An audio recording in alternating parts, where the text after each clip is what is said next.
Hello, today's episode number 125 of the Professor Slots podcast discusses if Florida's commercial casinos have been cheating you. Plus, in this episode, I'll be covering the current state of slot machine casino gambling in the great U.S. state of Hawaii. Thank you for joining me for the Professor Slots podcast show. I'm John Friedel, and this is a podcast about slot machine casino gambling. It is where I provide knowledge, insights, and tools for helping you improve your slot machine gambling performance. In case you missed it, on my last episode, I went over slots money management tips from my weekly live stream Q&A session on YouTube. Further, I reviewed Georgia and Guam slot machine casino gambling in 2021. I hope you enjoyed listening to my last episode as much as I enjoyed making it for you. Remember to visit professorslots.com/subscribe to get my free report revealing the top 7 online resources for improving your gambling performance, including the one I've used as a top-tier slot machine casino gambler. Here's the audio recording of my latest live stream Q&A session. Hello, slots enthusiasts. How are you?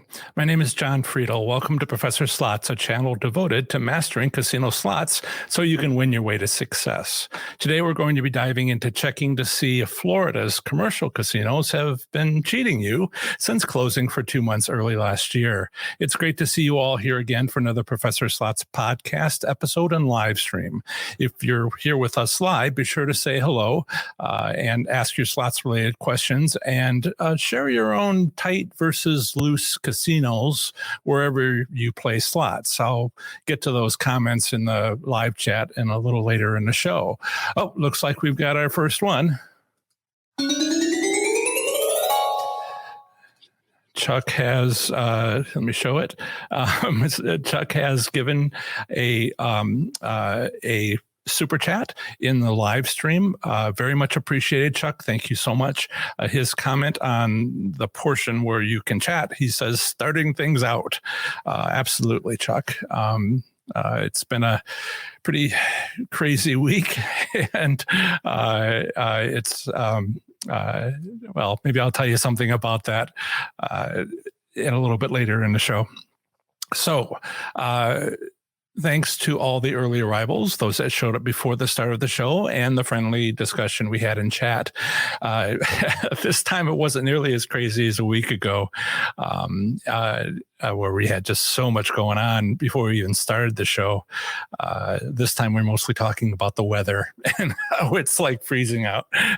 In some places, not for Jan, though, not in Texas. Right. So, and also, thanks to the many new slot enthusiasts that are continuing to show up at my weekly live stream. You are very welcome to be here. I need to move things around a little bit so I can. Oh, Sally, you made it. I don't mean to interrupt what I just said I would do, but Sally made it. What does she say? She says, "Woohoo! I gotcha." And there she is on the live chat. The ceiling fan is distracting. All right. Well, let me see if I can. Right there, a little bit. I'll turn it off in the future. But to distract you a little bit more, I guess, I will stand to the side.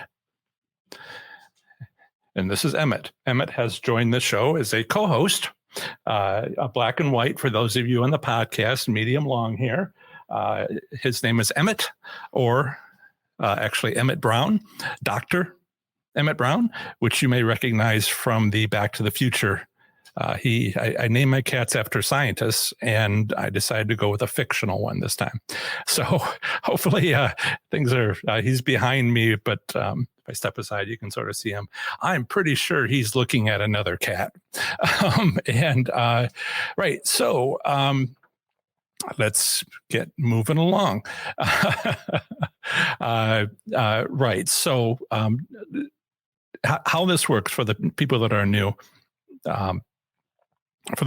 new, is I will pick a topic and then we'll have some discussion points, and then you take a look at what you think about that and ask your questions. Usually I get to those at about the middle of the show. A lot more people show up in the last half of the show. I guess YouTube's putting out the word and we'll hear about it. So all U.S. casinos, this is the topic today, is taking a look at whether or not casinos are cheating you. And there's a way to do that. I'll talk about how to confirm it. Not everywhere, but some places. So all U.S. casinos closed for months in 2020. Since that unprecedented event, a big concern for slots enthusiasts is if casinos are trying to get back their lost gaming revenue. How? By reducing their return to player, RTP. But is that true? State by state, slot machine casino gambling in the United States is based on state law, even if it's a tribe, even if it's a tribal casino. So we kind of have to look at this state by state. And I thought I would start a series. I've got maybe 20 states, forget the exact number, maybe half of the US states have return statistics by month, at least, sometimes more, sometimes more than just the average for a casino or a region. And let's start with Florida's commercial casinos. And got to make sure I keep an eye on chat. Got to ring the bell if anybody wants to donate. And you can donate by using the $ button. I'm not getting live chat showing up. Well, I think we're working okay. Hopefully I don't miss any of the donations, but there's a $ at the bottom of the live chat if you're here with us live that allows you to donate a super chat or a super sticker, and I'll ring a bell and put you up on the screen. So, and it's very much appreciated. So every casino closed in 2020 due to the global pandemic. There's 989 casinos. There were 989 casinos. They closed quickly, but reopened slowly about 2 months later. Nearly a year later, I think we're at around 9 months, approximately 100 casinos of those nearly 1,000 casinos have yet to reopen. Oh.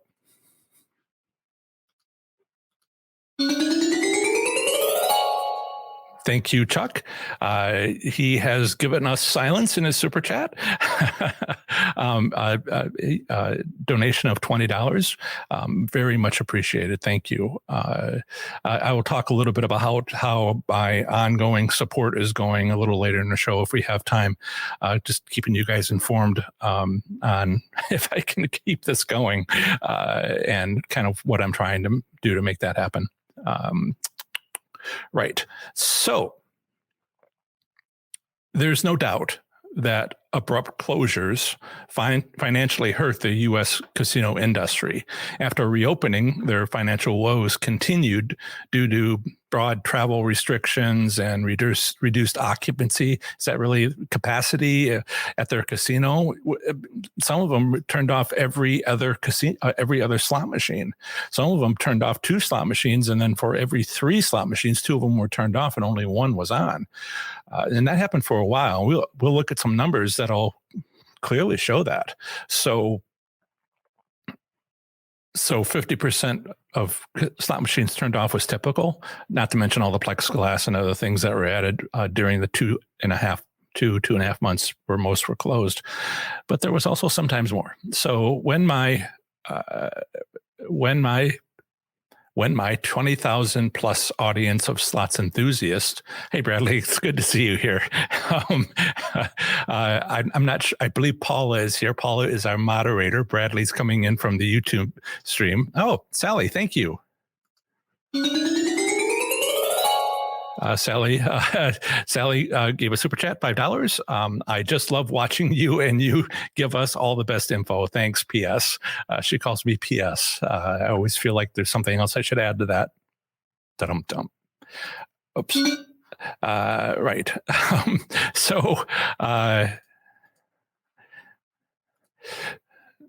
Right. And so there's people coming in from all over, a bunch of new people because of some things that I'm trying to make happen, get the word out a little bit more. So my 20,000 plus audience of slots enthusiasts started returning to 9 months ago, at the time I had a 20,000 plus audience, more now. started returning to newly reopened casinos that began to report tight slot machine gameplay. For the most part, slots players who chose to return to playing slots at casinos shrugged and said, well, that's understandable. That's the comments that I saw. Also, I wanted to thank Paula for being our moderator today. Thank you, Paula. But 1 month turned into 2 months after they reopened, then 4 months, and then 10 months. Along the way, some casinos appear to understand how angry their slots patrons were becoming due to all the tight slot machines. So some casinos made adjustments. Other casinos, not so much. Bradley is going to keep on telling us about Tampa. He has some strong feelings about Tampa, probably well-deserved. I wouldn't be surprised, and we'll talk about why in a little bit. But yeah, so we've got people coming in for the Florida episode that we're doing today. So those casinos that made adjustments, this is going back to being U.S.-wide, to tight slot machines, started to give out wins again.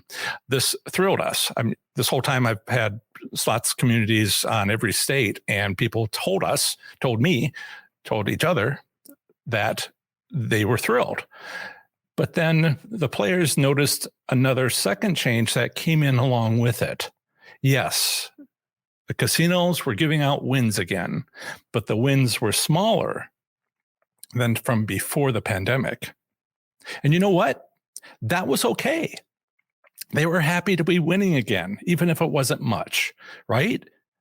Those are the comments that I got. Yes, it's not much, but it's just hard, as Bradley will attest. It's just hard to not win anything. Just occasional win just keeps things going. And that's where we're at. I want to say that, and I did it again, I'm using a lot more ums and ahs than I usually do. Somehow it's crept back into my speech. Last week, I used my yearly quota, and I am trying to cut them out again. It's like ongoing. They're like weeds. You have to whack them back. So I will keep that in mind as I go through this. So at a guess, which casinos do you think retained their slots patrons and which did not? The ones that just took your money, or the ones that gave you back a little? Still took your money, but gave you back a little. I'd say casinos with happy slots enthusiasts did the best. The question is, how long has it gone on? How long has it gone on? Has it stopped yet? Is it still happening? Both small wins or effectively no wins? What are the facts? We can find out the facts. Let's find out for Florida's commercial casinos. So you may have known that I have weekly. I'm going to share this. So I'm sharing my screen. This is my webpage, not YouTube, but professorslots.com. And if you go there, you'll see that there is this icon here at the top in the menu bar. Oh, by the way, do you like the size of my mouse? I made it the biggest I can make it. For me, it's like this big. If you go there and you tap on that, let me show you something else. This is another way to sort of look at it. This is what it looks like on a desktop. Ignore the stuff on the left. This is what it looks on a desktop. If you hover your mouse over it, you'll see summary article here, and that's where we want to go. But if you're on an iPad, it looks like this. And now that menu actually says menu, and you have to tap on it for it to expand. And then there's a little down arrow over here, which will allow you to go to the summary article. And very similar to this, this is what it looks like on and it's very small, I know, but this is what it looks like on a phone. And if you click menu, it'll open up and you can choose state by state and find this summary article. So I'm going to go on my desktop. I'm going to go to the summary article. And it's going to load up. And so this is my summary article. It's alphabetical on all the states. I've been working on this for like 4 years. I'm going my fourth time through every state. Also 5 territories and 1 district. Federal District. So this is alphabetically through all this. I'm going to quickly scroll down to Florida. So there's Florida. And if I were to click this part right here, it'll take you to my page or my post on Florida, which I reviewed at the end of December last year. And then the next time it'll be due in about 13 months, which is about a year from now. And I do this for every week. I do a new one. And so this is the Florida page. This is the Florida slot machine casino gambling in 2020 article that I have put together fairly recently, a few weeks ago. And it's the same structured as all the others. Introduction. I make a video. I make a podcast. So those of you who are listening on the podcast know very well that after this live session, I will be going on about the reviewing the next state. Let's see, is it Hawaii? I think it's Hawaii. Don't do that. So I talk about various general things, including the gaming board, list all the casinos, those that are commercial, those that are tribal. The commercial casinos are here. There's 8 of them. These commercial casinos in Florida, I'll get to this, are the ones in Miami-Dade County that have racetracks. And those are the only commercial casinos. There's other racetracks in Florida, but these are the only ones that are allowed to have slot machines. And so that's where we'll go, because all the way down to just before the summary is this section called payout and returns. This was done in December. At the time, they had not yet released the latest return report from the Gaming Commission. This will get interesting. I'm sure. I promise. Was October. So that's the numbers for October, but we're trying to do something slightly different, which is to, I'll pull back out and let me just be a little more systematic here. Florida slot machine casino gambling consists of 8 pari-mutuel racetracks in Broward. Listen to Paula Bradley. But he's not saying anything different from what I would expect, just so you know, Paula. But she's in charge of the chat. So Florida slot machine casino gambling consists of 8 pari-mutuel racetracks in Broward and Miami-Dade counties, 7 tribal casinos, senior center amusement arcades, multi-day cruise ships with onboard casinos, and day-long or part of the day-long gambling boats. State gaming regulations have authorized slot machines and pari-mutuel wagering racetracks in Broward and Miami-Dade counties. These counties contain the cities of Miami and Fort Lauderdale in southern Florida. Let me show this to you so you can see that. Keep myself on the side here, and I will show you. I briefly went by it before. There is a map. So Miami, Broward, or Miami-Dade County is this county right here. And there are tribal casinos south and north of it.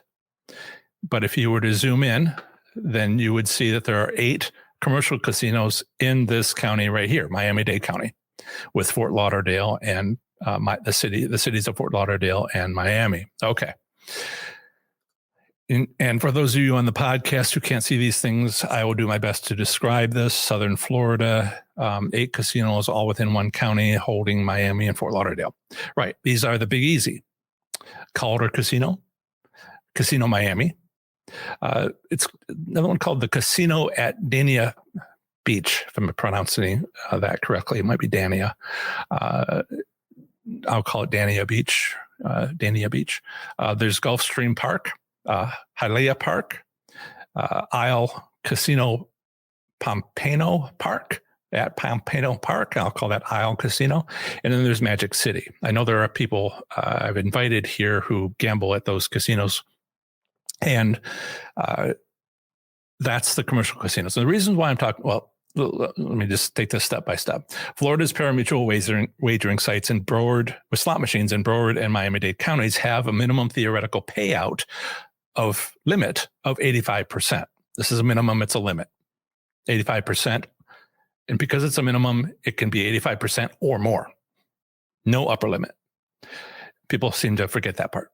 Return statistics by month and commercial casino are publicly available on the government website by dividing credits out by credits in and multiplying by 100%. Now, as Bradley, I think, very well knows, there are no return statistics per tribal compacts with Florida's tribal casinos. So we don't know what theirs are. We can guess and have an opinions, but we don't have data. But I thought it would be interesting to look at this and say, well, on the other side of the state, are they cheating you? And also, like I said, I'm going to be going through whatever states have monthly return statistics. I should be able to maintain like a weekly schedule. And I've got them. I asked people in my Florida slots enthusiast community, which ones do you want? And I went by that order. So it's not going to be alphabetical. I think the next one might be, what is the next one? Well, I'm going to work through them and I'll let you know as we go. But that's going to be a weekly thing if I can maintain that schedule. And one of the things we can learn from this is, if nobody's cheating you on all of the casinos where we can see the data, we can start making assumptions. Now, today we'll do Florida's commercial casinos, and it's on the other side of the state or even right next to the next county over from these casinos. And I think maybe you can't say Tampa Hard Rock is going to, match this because they're isolated and there's no competition and they're way off by themselves. But what about the casinos that are 3 miles north or 5 miles south of Miami-Dade County? We can make assumptions, reasonable assumptions, that what happens in Miami-Dade County could very well be about what happens in the other casinos. Because if they don't do something similar, if they're, reducing their returns to very, very little, people will drive an extra 3 miles to go to a casino which treats them better. And that is a deterrent for tribal casinos to lower it. So we don't have return statistics for tribal casinos in Florida, but we do have tribal casinos close to, within a few miles of these casinos we do have returns for. So that's the sort of thing that I want to do on a national scale, on a US scale, go through every state and say, this is what's happening. And if none of them are cheating you, then at your other place where you might not have this information, you can make a reasonable guess they're not cheating you. On the other hand, if they're all cheating you that we know of, then the ones you don't. So you see how this works, making inferences. Don't do that. Right. Florida's tribal compacts do not require theoretical payout limits or on their slot machines, nor are they required to make return statistics publicly available. Something I want to point out. So all this information is available in an article for every state already. You can go there, any state, any territory, federal district. What's available for that state, territory, district is already out there.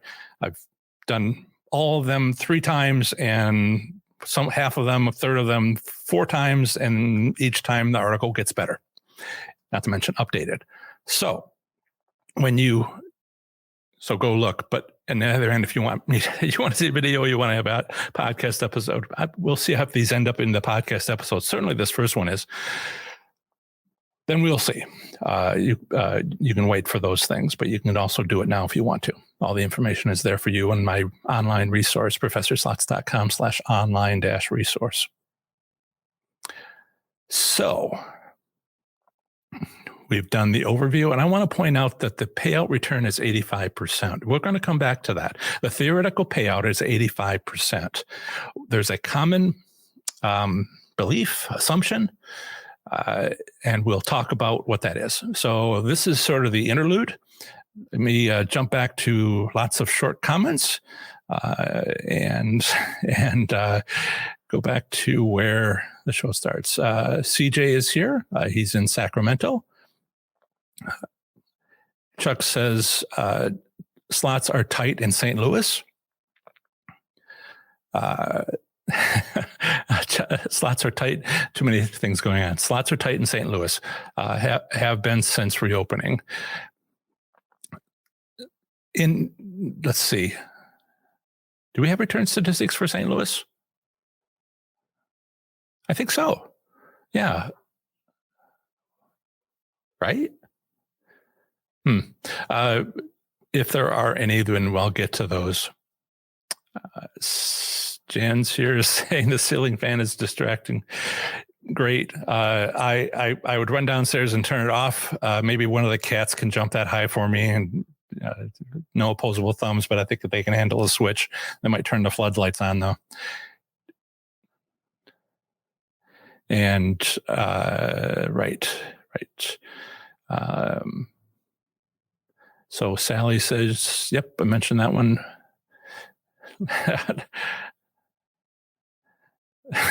Jan says, Emmett is cut. Emmett is gone. When did that happen? Okay.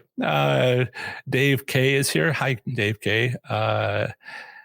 And Wise Virgin, I'm not sure who he's asking, when did you play slots last? And Sally's here. Wise Virgin is Richard, possibly here with Lisa. Richard and Lisa to head down to Cherokee, Western North Carolina tonight. Any slots enthusiasts meet for dinner. So that's the sort of community we're building.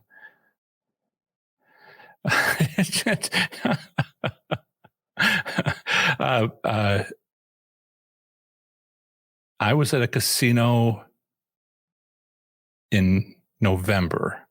So it's been about 3 months. Now that the die-off, bluntly, has sort of, we're peaking, right? This is Ohio. It's red. It's red everywhere.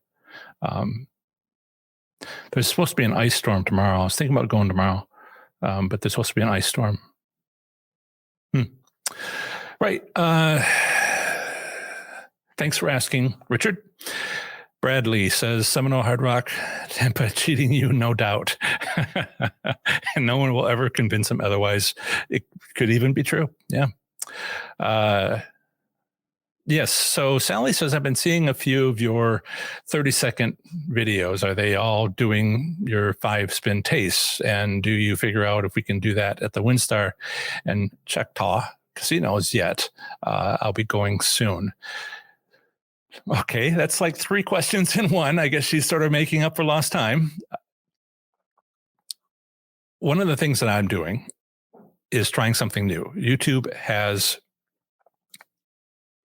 started doing something back in November. I only heard about it about a week and a half ago. They're trying to reduce the effect of TikTok on YouTube as a competitor. So they've offered something called Shorts, #Shorts, and plural. So if you see any of my videos that are with a title that ends in #Shorts, that's going to be one of those. It's hard to see on my channel. It's hard to find on my channel. They're meant to be seen on the YouTube app. And they're building another section of the YouTube app, which hasn't been released yet, where it'll just be entirely shorts. Shorts are videos that are a maximum of 60 seconds long, although the upcoming app is going to have a section where it's only 15 seconds. So I decided to take some of my old videos that I had recorded for my own purposes using Strategy One in a nearby casino. I waited 6 months. I wasn't thinking about Professor Slots. I wasn't thinking about what I wanted to do. I just decided to document what I was doing because I had noticed that over 6 months, so many people knew about Strategy One. That's what I call it, but I saw it in action there and I've refined it. But people, the rumor got out and they started just coming into the high limit room and just doing a couple of pulls on each machine. And that's what they did. Nobody was writing about it. It was just happening. More and more people were doing it. And over time, the hand pays that they were winning would be less than a hand pay of $1,200. And then if from there it dropped to $500. And I saw that happen. So I decided, better like record this just for posterity's sake and just do that. So I walked in, put $500 in the machine, pulled out the voucher, and just went from machine to machine to machine with my $500 and made 5 bets. My strategy won, or the first hit. And as these videos show, it's first hit, second hit, or first bet, second bet, that I'll hit something and I pull the money out and I go to the next one. And so each one of those was about, I think I called one $500 in 15 seconds. And that's what all those videos are for. So I will share this, which is so just to kind of wrap that up. So, right. This is a timeline that they give me for the last 48 hours of activity on my YouTube channel. And at 1 o'clock, as Paula knows, I called her at work. At 1 o'clock, this is normal activity on either side of this peak. And so for the podcast listeners, I'm showing a timeline of the last 48 hours. I took this picture a couple minutes ago before the show. And it shows these are like 500, but then it comes along at 1 o'clock, from 1 o'clock to 2 o'clock. Each one of these bins, each one of these bars is showing how many views I got in an hour. So this first tall one is from 1 to 2 yesterday afternoon. The next one is 2 to 3, 3 to 4, 4 to 5, 5 to 6. And then it drops back down to normal. Each one of these is about 3,000 views. So 5 of them are 15,000 views. So in 5 hours, I got as much as I would get in 2 days. Yeah. That's why I do shorts, because this is just the beginning. This is the YouTube algorithm. You can see the way it just starts and the way it just stops. This is one video. This is just one 15-second video that was seen by 15,000 people, 3,000 people per hour for 5 hours. And so I posted, get rid of that. I made these videos from old documentation videos that I had of strategy 1. And let's see if I'm missing anything. And they might take off. The idea, if you have a good one, is they could end up getting a million views, but it does take a little while for the algorithm to sort of find them and process them. YouTube algorithm is pretty sophisticated. In fact, it's like 5 or 6 algorithms. And I think they did a test on my content from 1 to 6 yesterday. And I'm wondering if I passed the test. It seems like a nice video, I thought. And we shall see if they look at those results over the next month. And then, boom, it'll be 1 million views in a couple of days. You don't make money from them. Not to go too much into this. You're not YouTube creators, I don't think, most of you. But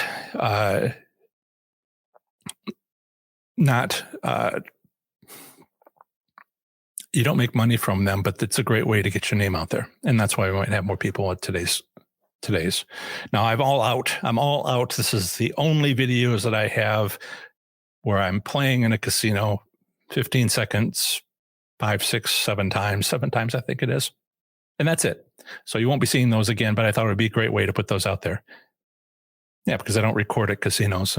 I just happen to have these from a casino that's no longer owned by the former owners. Figure I'd get away with that. Okay. Right. So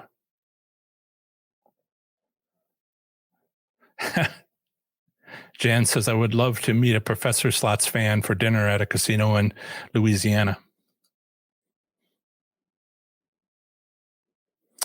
And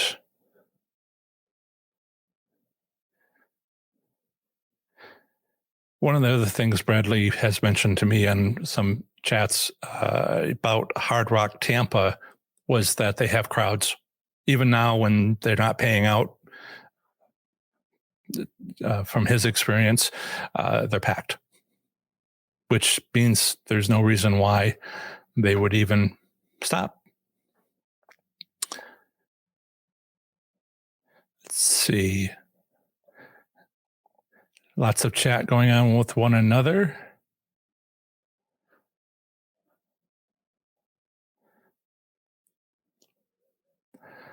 And lots of chat with one another. NT says Seminole Coconut Creek slots are not paying out much, and same for Seminole Classic Casino. IL Pompano is now Caesars and have not been there lately, but the slots were tight the last time. I have data on IL Pompano. We'll look at that in a moment. 2:35. My cat was here earlier, but my co-host apparently has cut out. There are two more. There are three cats here in a photo. And see, the sun is shining, right? And the sun is not shining on that couch, but it is shining downstairs on that couch, and that's where they're at. We're going to call that priorities. Okay.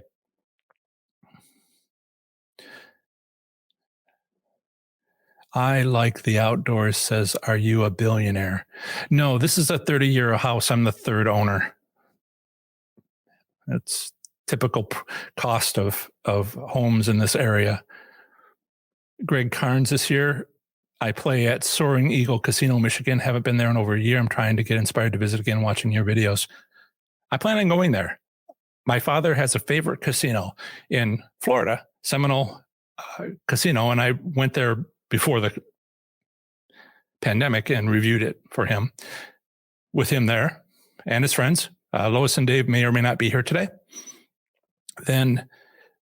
But he spends half the year in Michigan, and there he likes to go to Soaring Eagle. So I would have done it by now if it hadn't been for the pandemic, but that's where I'd like to go soon. So you may see something on that.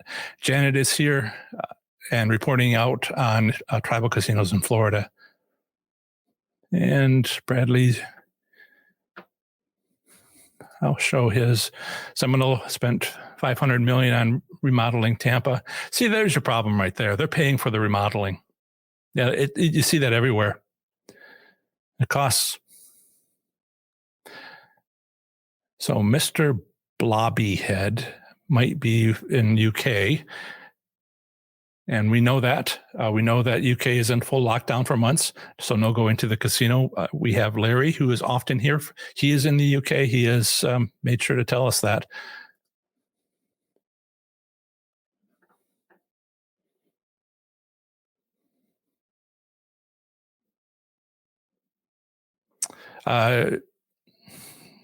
Don't feel left out. Yeah, exactly. NT says, Tampa, there's no competition around. Absolutely. And if they've just remodeled, they've got no reason why they might want to pay for that. So let's move on here a little bit. And Lena is adding that says that Choctaw is adding, and Oklahoma is adding a whole another wing instead of opening their slots, trying to compete with WinStar. That could be good or that could be bad. If it's all out by itself, then like Hard Rock Tampa, it will probably reduce the odds to pay for all of that. Yet if it's near another casino, like Choctaw is near to WinStar, then you could have sort of a Foxwoods Mohegan Sun in Connecticut sort of competition where they're a few 15 miles from one another. And that's how they drive each other to be. I mean, at one point, Foxwoods, before WinStar opened, not just before WinStar opened, WinStar took the cake. Foxwoods was the first largest, second largest casino in the world. And it was all because of the competition with Mohegan Sun. So competition is great if you can have it. Okay, so let's get back to showing you math. I've tried to put it off, but we're going to do math now. So let's talk about a couple of terms. Return to player, RTP, is a slightly ambiguous term. For some slots enthusiasts, it refers to the theoretical payout limit located in state gaming regulations. So, believe it or not, some tribes also have, very few tribal combats have a theoretical payout limit as well. But for other slots enthusiasts, it's the actual return statistics report to the state by its casinos. For a few, it's both, and for others, it's based on their own gameplay records or feelings about how it's going for them. We saw some of that in the chat about tribal casinos where there are no records to look at, no data to look at, but they're very familiar. People who play at those casinos are very familiar with them, and they have a feel for it. So Florida has a minimum theoretical payout limit of 85% for its commercial casinos in Miami-Dade County, which means each individual slot machine must be set to 85% or higher. There's details here. If you want to get into them, we kind of went over this in another live stream once upon a time. Where is that per bet, or is that over the lifetime of the game? Maybe they have the game for years. Maybe they have it for 2 weeks because they're trying it out near the entrance. I'll just leave it at 85% or higher. There's no upper limit in Florida. Pennsylvania, for instance, has an 85% minimum theoretical payout, but up to 100% upper limit. Well, there's no upper limit in Florida. Because there's no upper limit, as in some other states, slot machines can be set above 100% by the commercial casino if it so desires, perhaps done occasionally for marketing reasons. Many slots enthusiasts who are aware of theoretical payout limits make the assumption that every casino will always set their machines to the minimum possible legal limit in order to take the most money from their players. We'll see evidence shortly which shows this is a false assumption. Florida's 85% limit is effectively unused. As we'll see, no commercial casino even gets close to that low of a theoretical payout on average for the casino, which is a qualifier we'll have to have an entire episode on sometime. Based on Florida gaming regulations, including tribal state compacts, return statistics exist for the 8 racetracks with slot machines located in Miami-Dade County, hosting Miami and Fort Lauderdale. Return statistics are what happens when playing a machine at whatever theoretical payout it has been set to. The 8 casinos in Miami-Dade County report these actual returns to the state each month, and then the State Gaming Commission makes them publicly available in a short while on their Florida government website. Now, they do this monthly, and we don't have January's because January's not over, but we do have the most recent one is December. So what I've done is I've gone to this website, and here it is. Let me share. A link is in the description. Will also be a link in the podcast show notes. So if you click on that link, you will go to the statistical information page for pari-mutuel wagering, statistical information, slot machine gaming revenues. This is not card rooms. This is not the handle for the racing, but this is the section, the statistical information on slot machine gaming revenues. It goes back to 2006. It's a year long. And if you were to click on this, which I will do right now that you've had a look at it, this is what it looks like. It will show casino by casino of these 8 casinos in Miami-Dade County, and it will show month by month.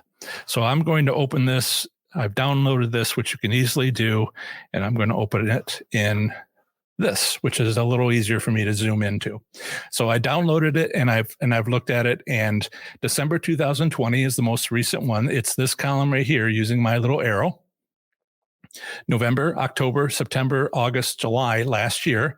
That fiscal year, if you know these sorts of things, starts in the middle of the year, starts in July. So I have to go to the previous 12 months here, which would pick up where that one left off: June, May, April, March, February, January. Now, unfortunately, this is where the math comes in. There is a little bit to do. They don't provide player win percent, but they do provide the 2 numbers that you have to divide to get player win percent. So if you take the credits out, which is the dollar value players win, with the credits in, which is the dollar values slots players spent on all slot machines at this casino in that month, if you divide those 2, you'll get the player win percent. So I got my trusty little fingers out, my little notepad, my little keypad, and I did that. So here we go. This is, if I highlight this, This is the Big Easy Casino for December, from January down at the bottom here. Bottom row is January of last year through December of last year. Credits out, credits in, put the two numbers in. There are 2 months here where there's no data. There's just no data in April and May because they were closed in those 2 months. Now, they may not have closed the last day of March and they may not have opened the first day of June, but they were open for March, parts of June, but they were not open a day in April or May. So that's the pandemic. That's the closing of all casinos. Now, all these are just numbers. All these are just numbers. We might come back to them and look at some of them because there's some interesting things going on here where you can see that they had lower numbers on how much people were betting, and that's because they closed right here in March 2020. They dropped to half of their credits in from the previous month of February. That means they were probably closed for half of March. And when they opened back up in June, man, they were still had half of them closed. But in July, something happened. Was it that they came back with as many, all the slot machines, but very few occupants, and then they went ahead and shut down every second machine, or only had 1 out of 3 machines running because they went 10% of their income. Their income dropped 10%, or dropped to 10% from 62 million per month in to 62 million, yes, to 6.2 million in. So that's when they started reducing how many people could come into the casino or how much people could play. And then they bumped it back up in September, which must have been when they turned all the slot machines back on. So you can sort of see some of this stuff. But there's more interesting stuff over here, which is where I divided those two numbers. Again, today's a math day. I know some of you have been looking forward to this day forever. Try to enjoy it because it could be a little bit of a while. So I took each of those casinos for each of those months, and I found out the player win percent. And I named them. And so you have different colors here. I'm trying to think of the podcast listeners because they can't see the graph. Anyway, there's 8 casinos. It's graphed out from January to December, and you can see the player return percent. I want you to notice several things. In fact, we could spend quite a long time talking about this. I expect to spend the rest of the time. Steve P., he sent out a challenge in the live chat. Professor Slots, I am your biggest fan, all caps. Make it a challenge.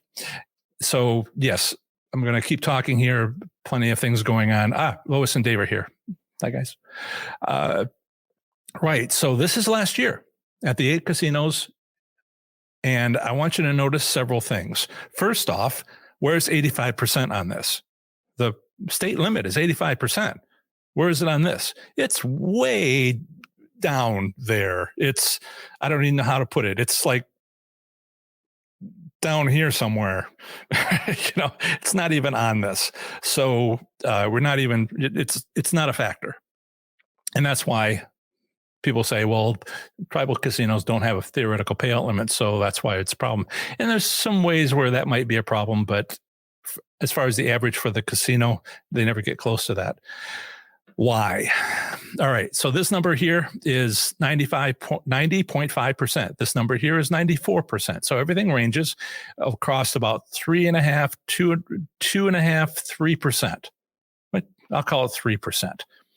Across this. So the best casino you've been to and the worst casino you've been to has had about a 3% difference on return. Isabel 64, what's the payout that would tease people to play higher? I'm not sure I understand the question. I think I understand the thought, but I'm not sure what you mean by it, by Isabel. What's the payout that would tease people to play higher dollars at Tampa Hard Rock? Oh, you're asking Dave K. I'll let Dave K. take a swing at that.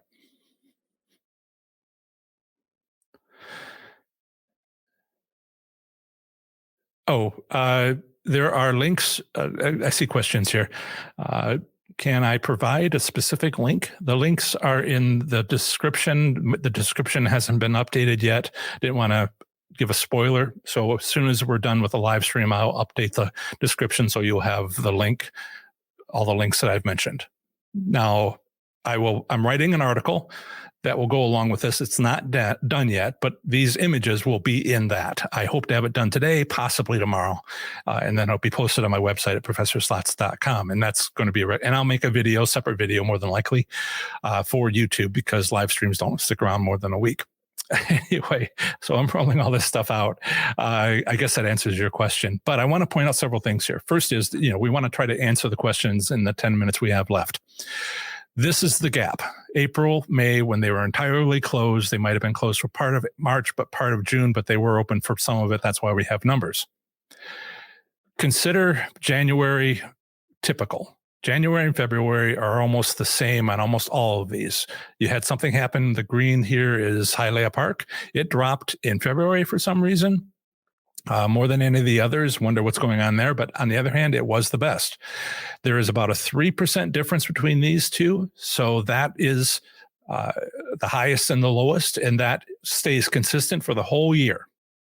So a lot of people, there was this rumor, this viral idea that if you change the volume on a slot machine, your win percent would change by 8.2%.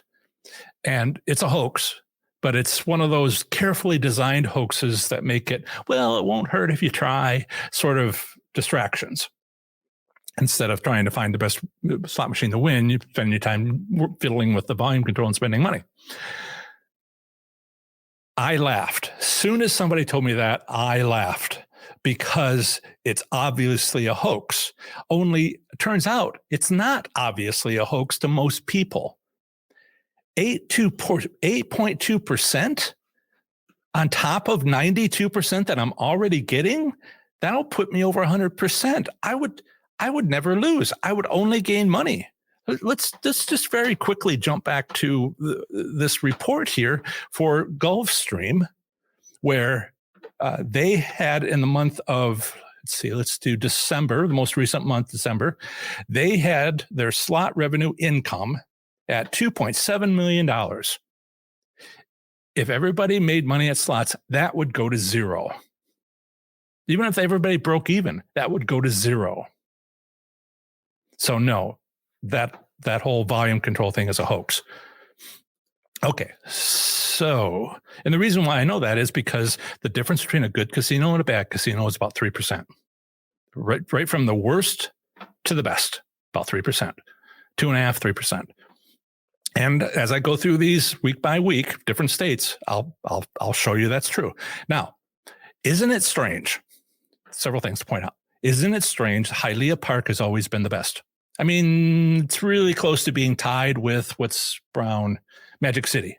So green is Hialeah Park, and brown is Magic City, and they're right neck and neck with Magic City, usually being the same or kind of crossing over.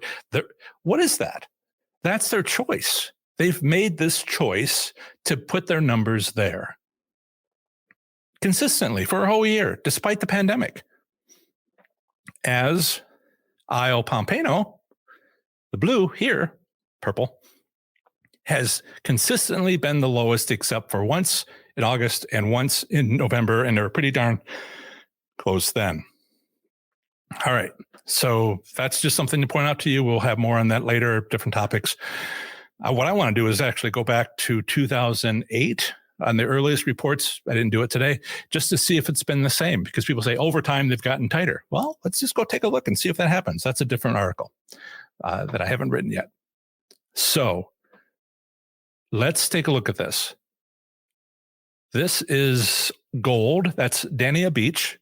It jumped up in March. Did they see something coming? Did they see people getting sick? Did they see some reason to improve the odds because people weren't coming anymore and they wanted to pull people in because they raised their odds? They did something here. That's unusually high. Then when they came back, they were still pretty high. And then they kind of like dropped. Now, December, they were extraordinarily high. They seem to be kind of bouncing the most out of any of these, although the pale blue Gulfstream Park did that once. So you look at that. So I'm going to try to clarify things a little bit and point you to, let's see, can I do this? I might be able to do this. So going back to, which one was it? Oh, which one was it? I kind of messed up here. And let me put it back the way it was. Okay. So Dania Beach, which was right there. I'm fiddling for the podcast listeners. I'm fiddling with the chart so we can kind of look at one of them. Okay, so they bumped it up. Dania Park bumped it up quite a lot, whole point, just before the pandemic, and then they kind of kept it up, and they dropped almost a whole point in the month after it. So you see this dip here. If we go to every one of them, whoops, this one doesn't dip in July. It does in June for Casino Miami. If we look at every one of these, do you see how you had one jump, another jumped, and the rest kind of dipped, particularly for August? Well, let's look at the total. I think it'll you have to sort of look at data a lot to be able to sort of see what I'm seeing. Let's look at the total return on all the casinos. Look at that dip in July and August, right? From the beginning of the pandemic to the and closing and to opening in June. On average, they all locked down and stayed the same. So then you get this big drop, which again is a whole point, and that matters. A whole point matters. And they did that for 2 months. And then they're back up to what they were just before and just after the pandemic on average. And they've been constant September, October, November, December, with a little dip in December, possibly because of the holidays. Who knows? So right here, this drop in the payout return, in the return to player in July and August, was when the casinos made their money back. Whatever happened with the lost money in the casino, they took money from you. It's not cheating. It's legal. I mean, it's not 85%. They could have done 85%. No, they dropped it a full point to 91.5% on average instead of 92.5% on average. That's what they did to you for the Florida commercial casinos. No cheating, just reduce the odds that much. Yeah. And that is what I wanted to show you. The article will have a few more closing remarks, and when that comes out, and hopefully I'll be able to provide a few twists and turns when I finish analyzing this data for you. Just to check the comments. Dania is notorious for having tight slots, and he says, and the data proves it. Bradley says, are we allowed to post our email address? I think it might be okay, unless Paula answered that question. I won't put it. See, okay, so the live chat is only going to be seen by the people in the live chat. It is not going. I turn it off for later, but you wouldn't want 10,000 people to get your. You wouldn't want 10,000 people to get your address, right, Brad? So I don't mind. You might mind. You will mind. So maybe you don't want to do that, but private message them. Let's see. Yeah, Isabel says, are you hoping to get spam, Bradley?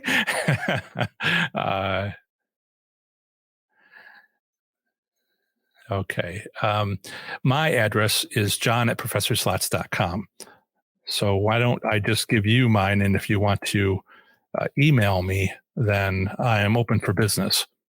So John spelled Jon. So maybe that'll solve all that problem about asking about that. Questions. Seminoles have strong influence on other casinos. Davis DJ says, nice work on the graphs. Data graphs are great. Thanks. Yeah, I use color. I worry about the podcast listeners hearing my explanation. Wind Creek Bethlehem went from 97% video poker to 96% 6-5 jacks, yet people still played. If everybody drops, then what choice do you have? And they know that. That's why competition matters just so much. How hard for a casino to change a machine return to player? There's a short answer and there's a long answer. You need to have a system in place. All casinos, except for Verboten casinos, have a system in place. It takes seconds. But they also have to have a reason why. They don't know you. I mean, it's not fast enough to calculate, oh, so-and-so just sat down at that. No, 4 hours later, they might have some idea. This is 3,000 slot machines, 2,000 slot machines, 1,000 slot machines, and a closet for the equipment, because they can't have more because they can make more from a slot machine if it's anyway. That's a whole discussion and an upcoming podcast episode and live stream and lots and lots of articles. I haven't got it out yet. Afraid I'm going to break the internet, so I want to get it as clear without no confusion. How do you know which slot will hit? If you stand in front of a slot machine, just giving you things to try. You stand in front of a slot machine, so it's behind you, and you're looking in the direction that slot machine's pointed. Is there a wall? Don't play that slot machine. Is it an open area instead, where people are like looking back at you? Play that one. You'll see what I mean if you try. Okay. We got a lot of comments. I'm 1 minute over. Thanks, everybody. And I will wish you all a good day. Have fun. Be safe. Make good choices. And podcast listeners, we'll move on to the next state. And we'll keep going. Bye. Remember to visit ProfessorSlots.com/subscribe to get my free report revealing the top 7 online resources for improving your gambling performance, including the one I've used as a top-tier slot machine casino gambler. This is the next segment of the show on slot machine casino gambling. Here I provide a brief overview of the current state of gambling in a U.S. state, territory, or the federal district, emphasizing by far anything of interest to slot machine casino gamblers. Up next is Hawaii's slot machine casino gambling in 2021. Here goes. Hawaii slot machine casino gambling does not exist. For business reasons related to Hawaii's tourism industry, the Hawaiian Islands are one of the most uncompromising states prohibiting gambling. The minimum legal gambling age in Hawaii does not depend upon the gambling activity. For all types of gambling, it is not available. Hawaii prohibits all forms of gambling, including slot machines, table games, lotteries, horse and dog racing, sports betting, and even bingo. However, Hawaii allows social gaming with restrictions. Craps may eventually fall under Hawaii's legal definition of social gaming. Hawaii has not embraced gaming because for the Hawaiian Islands, there's not enough profit in it. Relative to their existing tourism industry, a gaming industry would result in a fraction of the profit. Hawaii has estimated potential annual revenue from gaming between $20 million and $40 million. However, Hawaii's annual tourism revenue is nearly $1 billion. Simply put, Hawaii would suffer a significant loss if it used valuable land for a casino instead of what they're currently using it for: tourism. Gambling in Hawaii is a misdemeanor offense under most circumstances. It can become a felony if an individual receives more than $1,000 per day in lottery bet income or 5 bookmarking wagers per day with a value over $500. Next up is a usually short statement about slot machine private ownership, which I have included in case you live in this U.S. state and are considering owning a slot machine. Here it is. Hawaii prohibits private ownership of slot machines.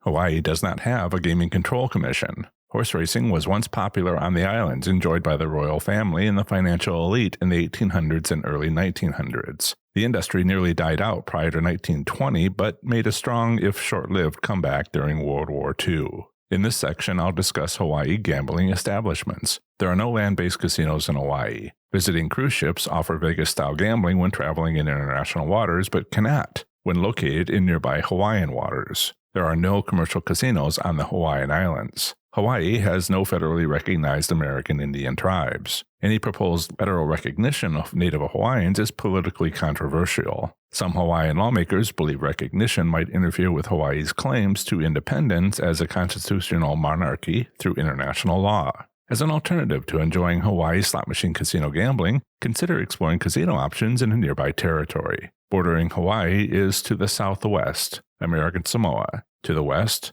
Northern Mariana Islands, and Guam. To visit any of my articles on these U.S. territories, simply visit Professor Slots followed by its two-letter postal designation. For example, my American Samoa Slots article is available at professorslots.com/AS. Are you interested in sharing and learning with other slots enthusiasts in Hawaii? If so, join our Hawaii Slots community on Facebook at professorslots.com/FBHI. All you'll need is a Facebook profile to join this private Facebook group freely. There, you'll be able to privately share your slots experiences as well as chat with players about slots gambling in or near Hawaii. Again, use this convenient link I've created to go directly to our group on Facebook, professorslots.com/FBHI. Join us. Without casinos, slot machines, or gaming commission, theoretical payout and return statistics are unavailable. In summary, Hawaii slot machine casino gambling does not exist. Alongside Utah, Hawaii is one of the most uncompromising states towards legalized gambling. Over the last year, there has been no progress towards a legalized slots industry in the Hawaiian Islands. Remember to visit professorslots.com/subscribe to get my free report revealing the top 7 online resources for improving your gambling performance, including the one I've used as a top-tier slot machine casino gambler. Part 1 of the next episode of the Professor Slots podcast will include a live stream Q&A session on YouTube. Remember, my weekly Q&A session on YouTube is on Saturdays from noon until 1 p.m. Eastern Time. Bring whatever slots questions you have, and I'll do my best to answer them. An easy-to-remember link to my YouTube channel is youtube.com/ProfessorSlots. Feel free to stop by anytime during my hour-long live Q&A session.